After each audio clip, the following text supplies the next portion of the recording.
How can I deliver a message that even if they don't want or need my product today, they took something away of value? And I think everyone should approach it that way too, because that's what keeps an audience engaged. If you don't have a high degree of positive brand sentiment, all the work you do in the world is not going to resonate. Hey, John, I'm super excited to have you join me for this episode. Thanks for joining me. Samuel, thanks for having me today. Most certainly. Well, obviously, John, I've looked at your career history. You worked at some very, very reputable companies, and you also started your own PR firm at one point. Now you're working at Movius as the global marketing leader. So can you share with us a little bit about your career journey? And then I would love to learn more about Bullseye PR firm that you've started in the past as well. Yeah, happy to, Samuel. My journey really was an unexpected one for me. I began my career as a performing artist. I went to a conservatory actors training program in New York alongside many of the popular actors and actresses that you see on television and film today, and did that for quite some time coming out of school. But like all actors in New York City, what do you do when you're not working? You start working in restaurants, right? So that was fine to make some money, but I was always interested in learning more and learning about business. I grew up in a family business, so being entrepreneurial was nothing new for me. I started managing restaurants for people, and first, small single owner operator, and then moving on to larger ones, and loved the business aspect of the hospitality industry. And then went on to continue to do that for even larger companies like the Walt Disney Company, where I was the director of operations for the ESPN Zone concept, which was a large multimedia eatery broadcast facility in Times Square, but also several locations throughout the country. Did a similar themed eatery for the World Wrestling Federation, now called World Wrestling Entertainment, which was also in Times Square, a large 50,000 square foot entertainment complex, eatery, broadcast facility. It was there where I actually cut my teeth on live television, kind of a standing in the right place at the right time with that company. I was able to make some moves away from operations and into marketing, PR, and even live television production, which was a real turning point for me in my career, and really never looked back from there. Mostly because if any of your listeners know that have worked in restaurants, that's really not a lifestyle conducive to having a family, having children. Like you're just never home. So I needed to figure out a pivot that made sense for me. That was the pivot that made sense. And they were great about, teaching me, and sort of just soaked it all right up. It was there also for my division. I hired my own PR agency, and I loved working with them. I thought that was sensational. I love the idea of earned media and storytelling. I probably fit into my background as an entertainer, right? The ability to be able to tell a story, but to tell a brand story was really fascinating for me. And when I left WWE, I made the move to open up my own agency, and have never looked back since then, from marketing and PR, and had an opportunity to found Bullseye PR, where I was the CEO for 12 years. What was unique about Bullseye was my partners and I one day sat around and said, wouldn't it be amazing to have an agency where all we did was represent companies that we liked, trusted, and loved, like products we used. And we did exactly that. So out of our 12 years, we spent a good 10 or 11 doing exactly what we set out to do. As we got closer to the acquisition phase and the exit, we did deviate away a little bit from that. But for the most part, I'm pretty proud of the fact that we stuck to our guns with our business plan. I then went into technology. We had a bunch of technology clients. I went to work for T-Mobile after my Bullseye days were over, where I really sunk my teeth into the telecom industry and absolutely love that. I've really spent a lot of time, Samuel, going back and forth between the Fortune 500 world and the agency side, because I like them both. I really like, from an agency aspect, I love the idea of you never know what's going to happen on any given day. You've got not only a problem to solve on Monday for one client, but on Tuesday for a completely different client. And I've always found that fascinating. And, less so in the Fortune 500 world, but where I am now at Movius, because we're really a late stage startup, there's an aspect of that daily problem solving. Wow, I didn't see that one coming. How are we going to pivot for this? That I think anyone that's in the software, particularly, the telco SaaS-based industry, knows the industry and the technology is evolving so quickly, you have to be super nimble. So I'm fascinated by that aspect of the business. It's very much like being in an agency. Yeah. I think, like you said, like a lot of those life experiences have prepared you for anything that comes your way, right? Restaurant business, a lot of unpredictable things or unhappy customers. Sometimes whatever, you might have an event, you may not have some, flowers or whatever that might be needed for that event to make it good. all of those things are last minute stuff. And I'm pretty sure those life experiences have prepared you for some real life fire and Oh, everywhere, yeah. everywhere else you went to.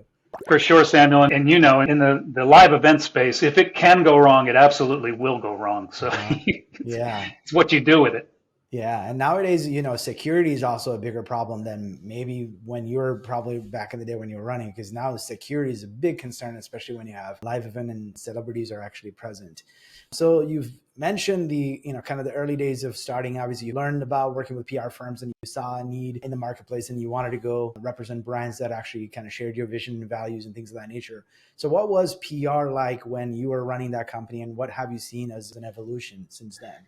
Yeah, wow, I've seen so much happen, and it happened very quickly. So I remember when really databases were not even really online yet. So for instance, when we would look to pull together media lists, they were in books. There was Burrell's Loose was the vendor we used, and you'd get these giant books filled with your editors and producers and writers, and you'd go through them and you'd essentially manually build these Excel sheets of who you were going to pitch to. And man, we just had people doing just that. When they then took that same format online, and other vendors did as well, like Cision, followed immediately thereafter.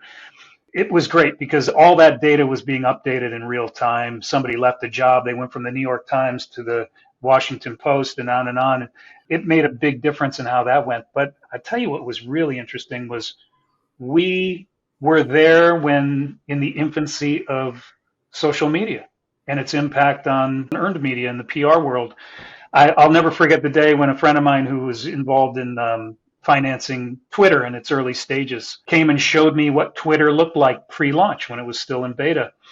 And he was like, hey, do you want to get involved with this? This is going to be the next big thing. And I looked at it, and I don't know if you remember what Twitter looked like before then, but it kind of looked like the Matrix. It just scrolled. It had no stop to its feed was in perpetual motion. And I remember looking at it going, I don't know, man. I don't see how this is going to really have an impact on anything. So there was a lesson learned that I took with me, and I still take with me. It's like, you just don't know. You don't know. You need to really explore all of these different platforms as they come out and see where they might fit into to what you're doing.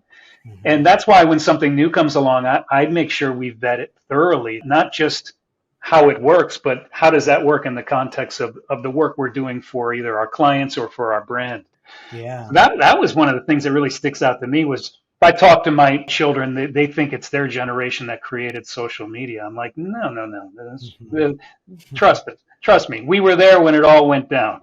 Yes. I think, it's a good lesson for business leaders as well, because I remember early on when websites were becoming a thing and you were starting to use online marketing as a means to generate business, we would have conversation with legacy organizations, mostly in manufacturing sector, where the common response is like, oh, our engineers, they're not going to go online. Oh, they're relationship-based engineers. They want to talk to an engineer.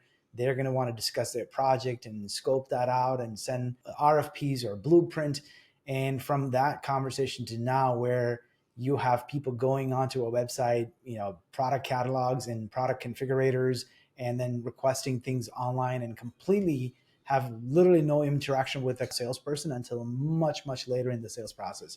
So that transition, I see that happening as well, where even today I see resistance when it comes to social media from business leaders because they just still think it's for, kids to joke around or people to do some dance lessons or, dance tricks.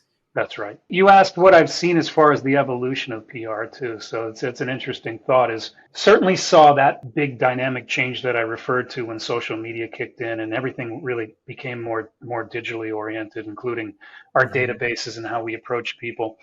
And what I found changed probably not for the better was the relationship building that used to happen, which is, it was not uncommon for us to do desk side visits if we were promoting a product launch or something. We'd pick up the phone and call the folks at People Magazine, for instance, and go, hey, would love to come down with some samples and show you what we're doing with these guys. And you can come down, bring lunch, sit down for a half hour. You built these relationships, which, by the way, I still have many of them, right? I can pick up the phone and do that. However, if I was starting today, that would be unlikely that would happen. I mean, very rarely if it's a new contact, I may never meet them. I might bump into them at a trade show if I'm lucky. But for the most part, it's going to be a dialogue over email that might land into a 2-minute phone call where I set up an interview with our CEO or something like that. But the relationship building aspect, I feel, has lost. And I think it's been a detriment to the earned media in general. Yeah. You really have to be scrappy and look at different ways to do it. And it's a different beast than it was, certainly. Yeah, and I think also there's a lot of that trading of money behind the scene with the influencer marketing too, right? Like there's that, I don't know where you draw the line between like an actual true earned media where you're getting recognition for your whatever the product or service or some sort of a value you're adding to the society versus someone who actually happens to have a following just talking about your product or service, right? And many of them doing it for the wrong reasons too, because they're getting paid to do it. That's right. So how do you even draw the line today from your perspective in terms of how you perceive an earned media from like a typical influencer marketing? Well, I'm always going to go old school. If I pitched a story and we didn't have to pay a cent for it other than the content, I think you hit the mark as far as true earned media goes. And by that, I mean, we've got a story. I took the time to identify a media outlet and a writer, editor, producer, whatever that happens to be, who was in the right place at the right time to receive that message, which is also something people don't think about. You may have the greatest story ever, but if I'm a journalist, it just might not be a story I'm going to be covering this year. Who knows? So finding who's going to be writing or producing content about what we have, and if you can place that story or get that quote in the article, to me, that's really still where you hit the mark. I'm always going to view influencer marketing as part of my paid campaign. And not necessarily like an actual PR.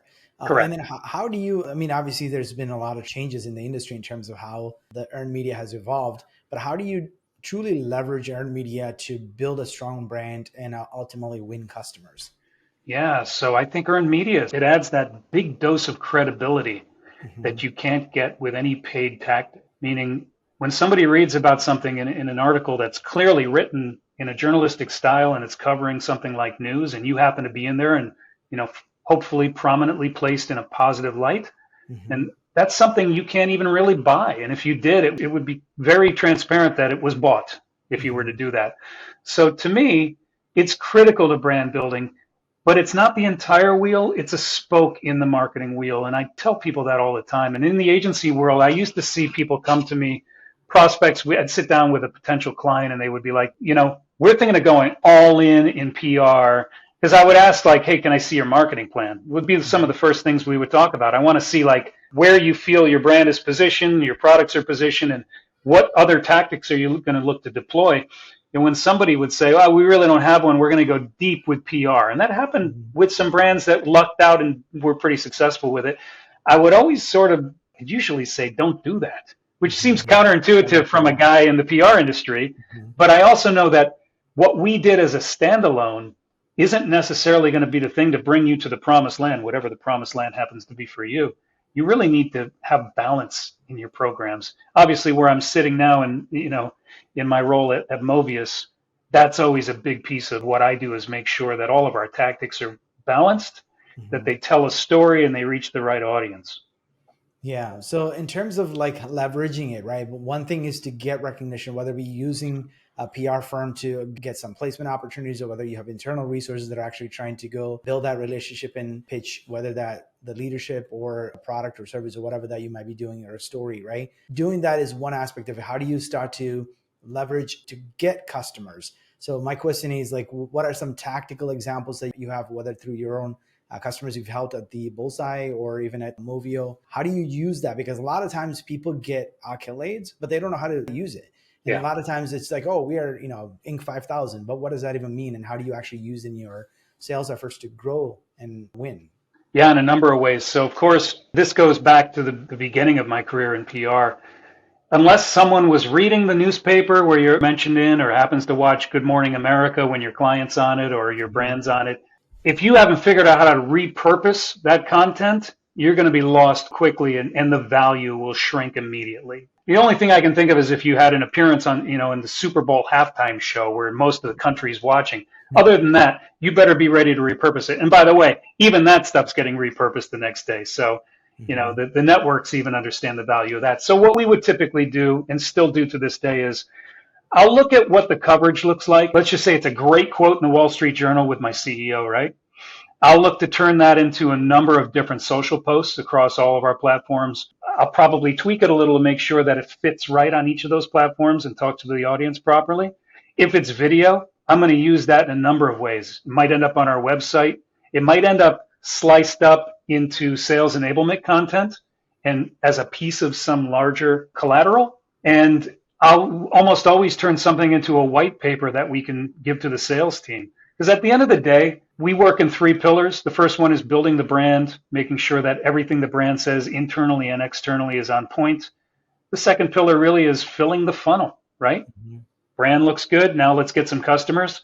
And that funnel's got your traditional three-stage brand awareness, consideration, and ultimately conversion. And those pieces that we talked about that all turn into collateral, they're critical for building that top of the funnel awareness piece. But I'll also try to turn them into white papers often so that when the sales team has that first or second touch meeting, they can make sure that they give those to a prospect for that consideration portion of the funnel. And that's where the credibility helps get you down further into the funnel. Mm-hmm. And obviously thought leadership is all an aspect of it, right? So if you're not a thought leader in the space, nobody wants to quote you in any articles because you have no reputation to begin with. But, obviously leveraging thought leadership is a great way to get in front of prospective customers on a much more efficient way. So how can you leverage, right, these media appearances or anything like that to increase your thought leadership and your overall reach in the marketplace? Yeah. So anybody can jump on TV and talk about their great product, right? Mm-hmm. I like to look at it more as how can I serve the audience today? And that usually is how can I deliver a message that even if they don't want or need my product today, they took something away of value. I think everyone should approach it that way too, because that's what keeps an audience engaged. First of all, just because somebody doesn't need what you have today doesn't mean they won't need it 6 months, 1 year, 5 years from now, right? Mm-hmm. So if I leave you with something useful at the end of the engagement, call it from a media engagement standpoint, you're likely to remember me. Oh, that's the guy or that's the woman who talked about whatever. Mm-hmm. And it probably might not even be about our product. You and I haven't talked about our product much really at all, in fact. So we're just talking marketing. And I hope that your audience can have numerous takeaways from what we talk about today. To me, that's important no matter what it is. If I don't offer you something greater than what I sell, mm-hmm. I'm going to lose you pretty quickly. Mm-hmm. Yeah. And obviously the biggest struggle, right, with any sort of marketing investment is proving ROI, right? And oftentimes that's where, the CFO is going to be pointing the finger and say, well, where's that money going? What has that gotten us back? A lot of times earned media is one of those where it's very hard to prove ROI, at least directly attribute sometimes back to revenue.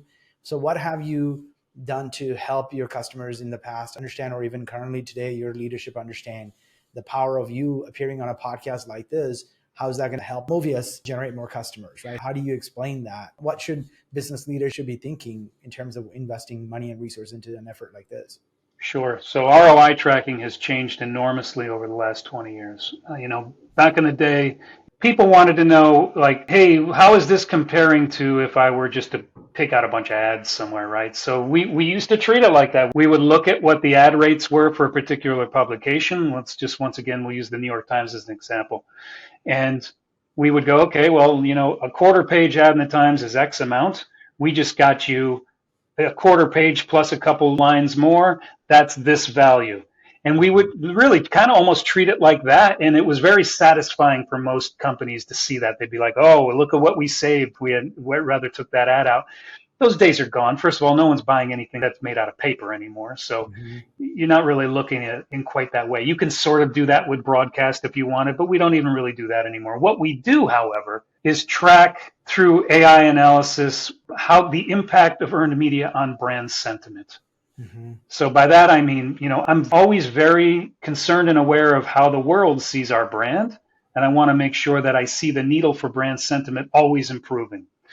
So we're able to track that very accurately through all of our placed earned media, through social. I can get an aggregate. I can break it out by channel if I want to. And that's really where I can see the ROI and see how much we're moving the needle. Because to me, if you don't have a high degree of brand sentiment, positive brand sentiment, all the work you do in the world is not going to resonate. You need people to be behind you, and you want them to like you, if I were to put it simply. So I need to be able to track that. Most certainly. So how do you coach an organization, especially one maybe in the early startup and haven't got the reputation to even be able to get on a media or something like that, right? Or a company that hasn't really built their business on earned media, right? What kind of recommendation would you give them in terms of getting started, and what can they do practically to really build their brand recognition through earned media? Yeah, I'd say start with honing your story. You Mm-hmm. want a story that is universally accepted, is able to be easily told, and whatever your value proposition happens to be, make sure that it's in the right order of importance. Sometimes from a brand perspective, you'll go, okay, here are the things that we offer the world, right? And particularly a small business. And remember, by small business, I'm just talking about anything with less than 1,000 employees. So a small business still can be certainly a large, substantial business. What do you offer the world? A company I founded, what I think I offer the world may not be the things in the right order that are important to the customer or the prospect. So take a hard look at what your customers are asking for and put your value proposition in the right order when you craft that story. So lead with the thing that's going to be most impactful. Usually that's something that solves for an issue for your customer. Make sure that those are in the right order. Once you've done that and you've got a compelling story, do what I said before. Make sure that story transcends your products and whatever you're selling Mm-hmm. and really showcases the solution you provide rather than the thing you're trying to sell. And to put it in simplest terms, in fact, I was talking about this with a colleague the other day. We used to call it tell, don't sell, right? When you tell a Mm-hmm. story, tell the reason why what you've got is important and how you can solve for it rather than just try to sell an object. Mm-hmm. And I know there's a lot of B corporations nowadays. There's a lot of those where they're cost-based organizations. What kind of recommendation would you give organization to have that story just beyond the solving for a problem and maybe something even more mission oriented? Yeah, so in that case, you're going to want to go completely beyond what you sell and talk about things you might do that improve the quality of life, or in Mm-hmm. some cases, even improve quality of the planet. And I know that sounds grandiose, Mm-hmm. but I'll elaborate a little bit. Sometimes stories like these find their way to you in unusual places. I remember being on a plane with our CEO, and I was reading an article about digital sustainability, and I said, "Oh, this is interesting." Like as technology creators, we usually don't think that what we do might also have an impact on the planet. And then we started this conversation and it got us thinking like, wow, what we do Mm-hmm. actually helps remove some cell phones from the world, many tens of thousands of cell phones from the world. As we looked deeper into it, we started to see what the global impact on the environment was of the cell phone industry. And it was staggering, the numbers we came up with. You know, from a digital sustainability standpoint, every single wireless device out there creates the equivalent of 80 kilograms of carbon equivalents every year, which is a lot. And Mm-hmm. most of those end up in landfills. And even the metals the precious metals to create those devices are, taken from at-risk countries under really difficult circumstances. And our ability to be able to take some of those out of the picture can help our customers really make a big dent in global warming. So it's sometimes things just sort of pop up and you're like, wow, I didn't even know that's something we did. But I would tell you Mm-hmm. this, it's been a story that I love telling Mm-hmm. because it really has nothing to do with what we do all day long. It's more of a symptom of what we do or a side effect of what we do rather. Mm-hmm. So tell more about Movius, because I saw that turn any cell phone into an office line or a phone line. That's kind of what I saw the core message you have on the homepage. So what does Movius actually do?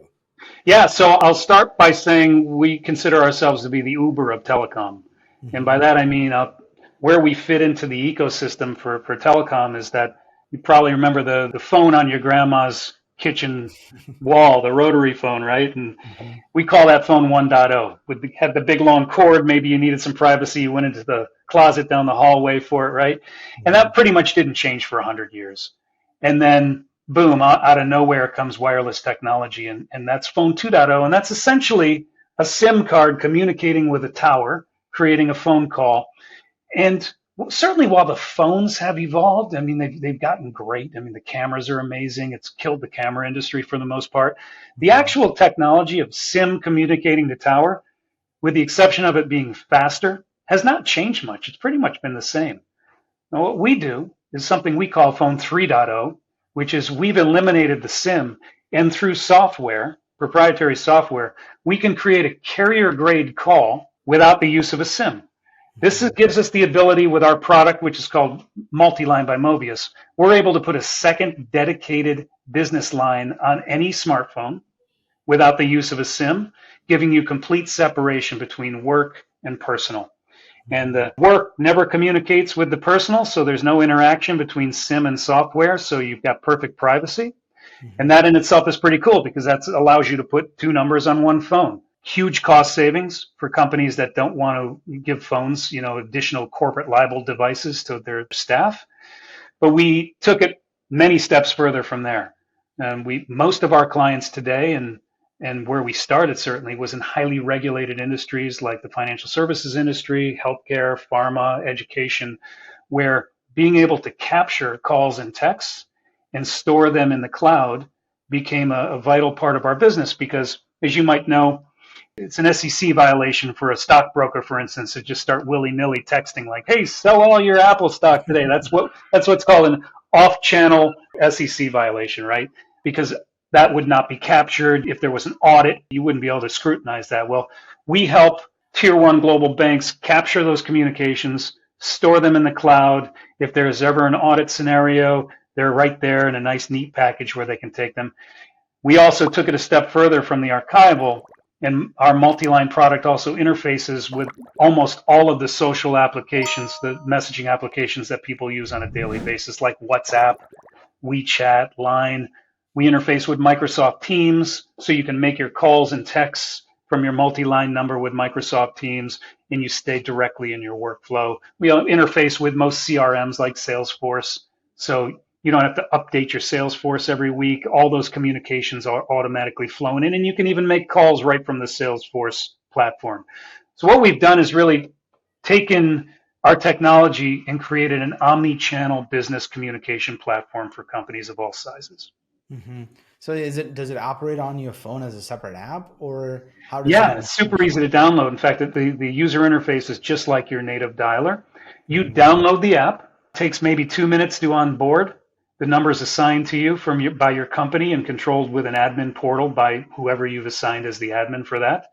And then that becomes your business number. The beauty is, Samuel, if you left your company, all we'd have to do is just take your multi-line number and hand it off to the next person who came in.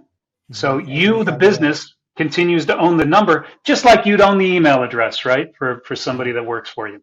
And the conversation thread doesn't just disappear because that phone was canceled. Exactly. And that's why it's so great for field sales teams. Think of the ability to be able to, so many scenarios, salespeople they'll leave their job and they take their big book of business with them to the next job because it's in their phone. Well, all that data stays with the employer, and you just reassign that data to the next person who comes in. Yeah, I can tell you a story that's pretty crazy like that. So I don't know if you know much about the printing industry. Printing industry mostly have commission-only reps that work for them, but these guys bring a book of business when they come. So they just go and negotiate their commission percentage and say, "Hey, I'll bring you this much business, but if you give me a higher percentage." So we had a scenario like that where when we got them as a customer, their biggest reason for considering to do digital marketing and inbound marketing was they say, "Hey, here's our challenge. We keep more of our profit margin when we have house accounts, but majority of our business is not house accounts because these are all reps brought business and they own that account. We just are a production shop in the back end. If we can change that, we want 80% of our business to be house accounts, 20% brought from outside. How do we do that?" was their problem. So it's a very high-end custom packaging shop. So they said, here's the challenge. Our customers are mostly agencies. They're on record with these consumer brands. They don't necessarily even go look for a printer like us. They just work with a relationship that they have. They keep bringing those projects to those people. And then these end brands like L'Oreal, they don't go look for a printer. They go find an agency on record. They're the middleman between the printer and the brand, right? Like the agency is. So that was the problem we were solving for, because they said, if you don't have to rely on our reps, right, and always have to share our profit margin with these reps, we're golden. So that was a problem we solved for, and kind of similar to the problem you're describing. A lot of times when these reps leave, they had no relationship to the end customer. They lost everything. And they had some scenarios like that where they lost some real sizable customer base. So you think it doesn't matter? Like, it really does matter. When you start talking with companies that actually have sales leadership, salespeople leave and then they lost a very sizable book of business. Then they realize, wow, paying for technology like Movius is like a no-brainer. Oh, Samuel, spot on. I've had the same personal cell phone number for 20 plus years. And, Mhm. I can't tell you how many times I would give that number out to people. And even last week, I got a call regarding business from a company that I hadn't worked for over a decade. Mhm. And I'm pretty sure that that company would have preferred to get that call rather than Yeah, rather yeah. than it coming to me. That's so true. Yeah, sometimes we don't necessarily think about the ramification of, and I think you're going back, you talked about in the beginning, back in the day when you got into the PR business, you had that relationship, the people stayed at those jobs. You can print out those directories and you can trust the directory because most people didn't change jobs as frequent as today, right? Like today, people are at jobs like 15 months, 17 months. A lot of people jump ship. So you could, if you had a printed catalog to look through people's PR contacts, they would not even be there. So nowadays with that scenario, right, you don't necessarily want to be trusting all your customer database and everything over to a sales rep or even a customer service person and then have them leave and then you don't have any of that institutional knowledge. You kind of lose that with it. Absolutely. Yeah. So obviously, what are some of the things that you're doing at Movius from a customer acquisition standpoint? We've touched on. I'm pretty sure you're doing a lot of PR and earned media. What other things are actually really working well for you? Yeah, one thing that might surprise you, just because I don't think it comes up in conversation that often when you think of like top of line tactics, is email. Mm, Emails really come into play as we better define our core audience. So, I think a lot of people view email as more of a tertiary tactic at best. And in the many brands I worked with, I did the same. But for us, what it's been able to do, because we service different industry categories and our value proposition within those industries is very different. I have a lot of very, very unique messages I have to get out, right? hmm But most importantly, I need to talk to three people in a company of 10,000 people.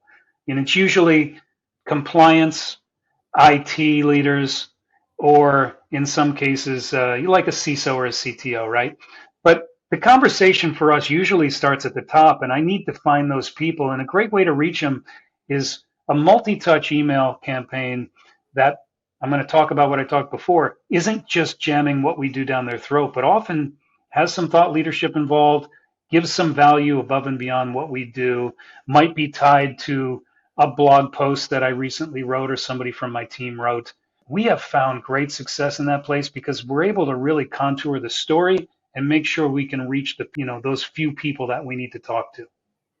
So you're talking more of a one-to-one proactive prospecting style of email, or do you also have like a lead nurture strategy after that initial conversation starts? That both, I would say hmm both. So once we've brought you in from a lead standpoint, even if it's not time for you to buy yet, we're going to start talking to you on an ongoing basis through email. I'm big into opt in. So if hmm somebody doesn't want to get what we have to offer, I totally understand that.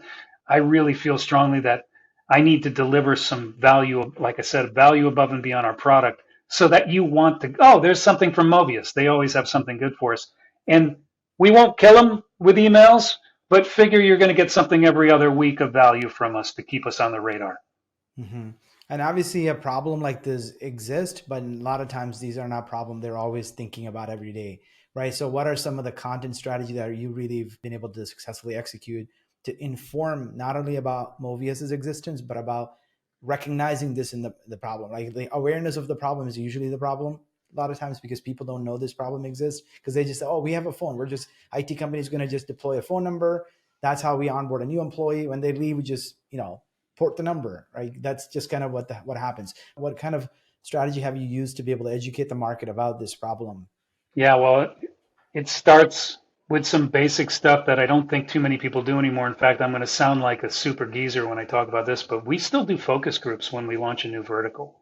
Mm, And I don't mean weeks and weeks of gathering people together. We'll go pretty down and dirty, but I want to hear from real life people in a particular industry. Why, like, what are your problems with mobile communication? How do you use it now? How do you wish you could use it? Are there things you wished it did that it doesn't? How do you like your carrier? What don't you like about your carrier? I start to gather as much information as I can. And man, you'd be surprised the difference between like healthcare and the trucking and logistics industry use mobile communication in a completely different way. We can solve for a lot of their problems, but the way I have to now build my materials and craft my messages will be radically different. Not only because how they use it, because how they even their own vocabulary. We did something early on, that we learned quickly, and which just because we have a product that might be great for a highly regulated industry, those regulated industries have a totally different vocabulary from one another.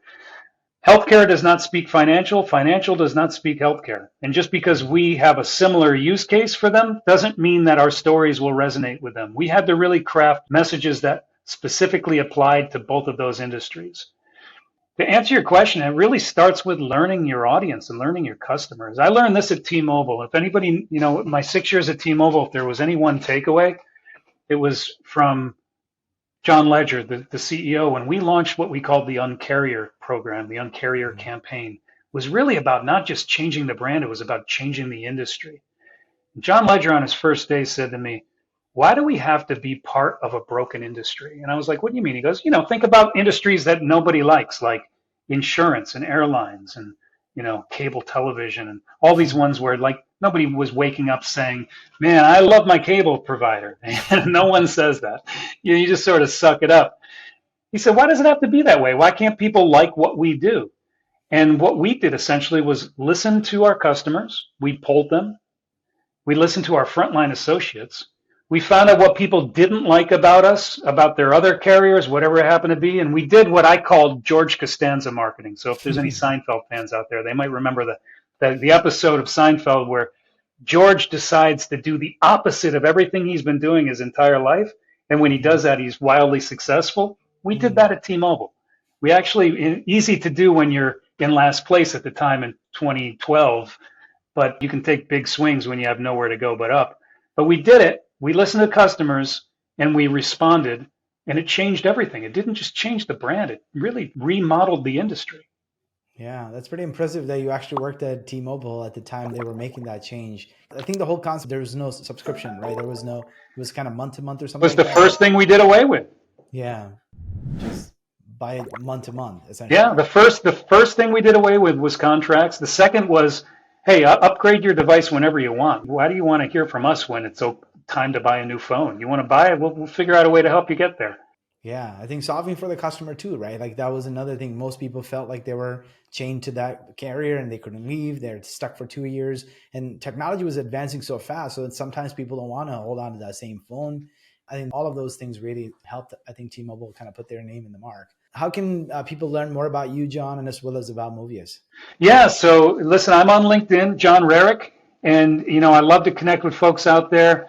I love working with young marketers, and I love mentoring folks out there as well. As far as Movius goes, best way to go is Movius, MOVIUS.ai. You can learn all about what we do there. You can reach out for a demo if somebody wanted to see more closely what we did there. And you can find us all over social as well. And always happy to connect with any of your listeners out there. Mm-hmm. One parting question. So knowing what you know today, what would you tell the younger John? Oh, the younger John, I would tell him to take big swings. And, I do love a good sports analogy, but I'll tell you what I mean by that. I mean, one way you can separate yourself and your brand from your competition is to take big swings. Make sure you've taken them with the education that only data can provide. But when you do, don't be shy about swinging. Why? Because people remember home runs. They usually don't remember, singles up the middle or doubles off the center field fence. And you know what? If you take 10 big swings and you hit 2 home runs, man, you're killing it. So that would be my advice to everybody out there. Yeah, what a great wisdom to kind of end our conversation. Thank you, John, for joining me today. Samuel, my pleasure.